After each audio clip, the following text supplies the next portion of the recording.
Welcome to the show. We have a great show today. This is going to be a quick one. Consider it kind of a public service announcement. For those of you that have been waiting for another build video, don't worry, I do have one coming up very soon. I can't say exactly when, but it should be within the next 2 or 3 days, I'm hoping. But this is something that felt really urgent to me, so I thought I would make a video on it right now. I recently saw a news report. I'm not going to say what country it was from, and this is, I think, a problem that people from many countries around the world can probably relate to. Now, I come from the United States, where, of course, gun crime is a pretty major issue, and it's one that people argue back and forth all the time. But for those of you who come from more restrictive countries, you might notice that, well, gun crime continues to be a problem. Something that's really been on the rise lately and has really caught the attention of, I think, global media is the increase in knife crimes or knife-related crimes. So I'm not here to address the political side of this, but I ran into a fascinating story recently where a judge in a particular country came up with, I think, a rather unorthodox idea, but kind of an obvious one if you think about it. One way to combat knife crime would be to make knives safer.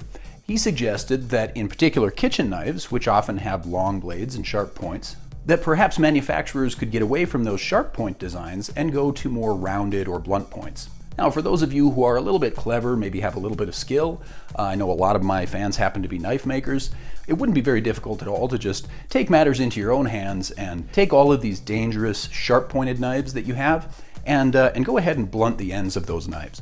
But it did occur to me that, you know, everybody doesn't have access to a knife making shop or a blacksmith shop or metalworking equipment. So I thought this would be a good opportunity for me to just put out a DIY video for the ordinary person who doesn't have access to, grinders or files, smithing equipment or whatever. But I think just about anybody can get a hold of a simple pair of pliers and some sandpaper. So if you want to follow the advice of this judge and really kind of get out ahead of the curve and make your knife more safe, forget about waiting for the big corporations to get on board. You can just go right ahead and make your own knives safer. Now, I should back up a step and say you do want to have proper safety equipment.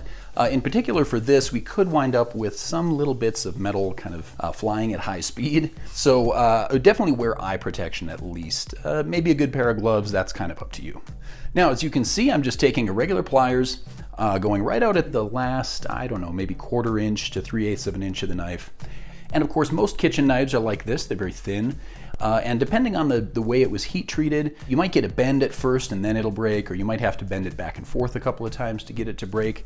I would warn you not to put too much force into this, because again, if it breaks, you can wind up with like a little piece flying across the room, and that could be bad. You could hit somebody in the eye, someone might come along and step on it or whatever. So you just have to be a little bit careful. There's a little slow motion there. I thought I'd slow it down a little bit just to make sure that everybody can kind of really get a sense of what I'm doing there.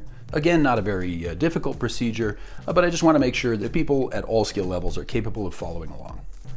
Now, once that's done, this knife is probably already considerably safer. It's certainly much harder to stab someone or to do damage to a person that way, but you will have these kind of ragged, sharp corners.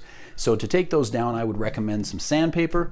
And I started here with, I think this is like 150 grit. You could even go a little bit grittier than that. And just spend a few minutes kind of working over those corners until you get them more or less smoothed off. And then if you want to put a nicer finish on, you could work this all the way up to 400 grit, 800 grits. You can go as crazy with it as you want. I'm pretty satisfied leaving it at this level. So there we are. After just a few minutes of work, we've taken a dangerous knife that had a sharp point, and we've turned it into a blunt pointed knife. And we didn't even have to wait for politicians or corporations to take charge. We just stepped right up and took charge ourselves. So again, consider this my public service announcement for the week. And in the next 2 or 3 days here, I should be doing another project involving some forging. Unfortunately, in this area right now, the southwestern United States, we have kind of drought conditions that have been going on for a while. You have to be really careful with doing any kind of forging or any other work involving fire if you're going to be outdoors. So I've been a little bit hesitant to do that this spring, but the wind has started to calm down now, and I think I can hopefully get out there and do that. So thanks for watching. Again, most of my videos have to do with forging and metalwork and knife making, things like that. So this is a little bit unusual, but if you like what you see, look around the channel and check out some of my other videos, and absolutely throw me a like and subscribe and join the conversation below. Thank you, have a wonderful day, and we'll see you in the next video.